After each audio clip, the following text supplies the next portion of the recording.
Hey guys, doctor Devendra Rathore this side. Welcome to modern health and nutrition. इस video में हम बात करेंगे बच्चों में होने वाले नाइटमेयर्स के बारे में। डरावने सपने जो आते हैं बच्चों में, अक्सर हमने ये देखने को मिलता है। जो ग्रोइंग अप बच्चे रहते हैं 5 से 10 साल 11 साल में, काफ़ी बार वो नाइट में उठते हैं, स्क्रीमिंग करते हैं और चिल्लाते हैं और कुछ भी एक बोलते हैं ना, स्टैमरिंग करते हैं, कुछ भी चीज़ बोलते रहते हैं। ठीक है।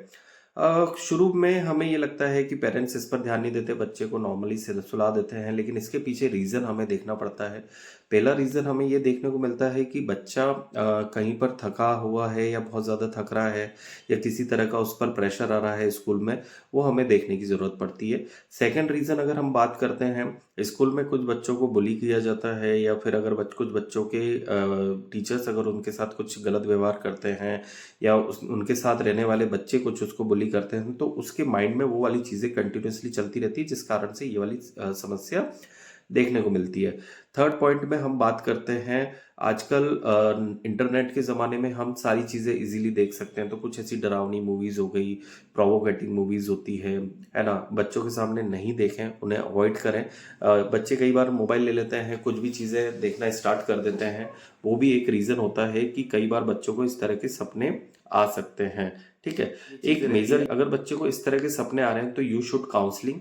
ठीक है। सबसे पहला ट्रीटमेंट ये रहता है कि आप बच्चे को बताएं कि जो भी आपने देखा है वो रियल नहीं है। ठीक है। कारण पूछो उससे, है ना, जब भी आप स्कूल से लेकर आ रहे हो बच्चे, जब भी घर आता है उससे पूछो कि आज क्या क्या हुआ। नेक्स्ट उसको काउंसलिंग करो कि ये जो आपको सपने आते हैं आप बताइए क्या होता है। कई बार बच्चे को अच्छे सपने आएंगे, कभी डरावने सपने आएंगे।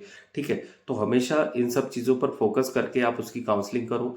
जब भी नाइट में बच्चा उठ रहा है तो आप उसको पानी पिलाइए, कडल करिए और आप सुला दीजिए। मोस्ट ऑफ द केसेस में ये देखने को मिलता है, कुछ बच्चों को तुरंत, जैसे वो 3-4 साल में होते हैं, उनको तुरंत अकेला सुलाने के लिए भेज देते हैं, ये पेरेंट्स उन्हें अकेला सुलाने लग जाते हैं। That should be growing to the nightmares. ठीक है। ये बच्चे में इस तरह के बच्चों में, है ना, बिहेवियरल चेंजेस आने की संभावना होती है। तो कम से कम 8 ईयर्स ऑफ द किड्स में आप मेक श्योर रहिए कि आप बच्चे को अपने पास सुलाइए और उसको अच्छे से मतलब एक तरह से उसे सेफेस्ट फील करवाइए। ठीक है। कई बार बच्चा अलग सोता है तो उस कारण से भी ये चीज़ें देखने को मिलती है। अगर आपके बच्चे में भी ऐसी समस्या है तो ज़रूर कंसल्ट करिए, काउंसलिंग के लिए ज़रूर परामर्श लीजिए। Thank you so much.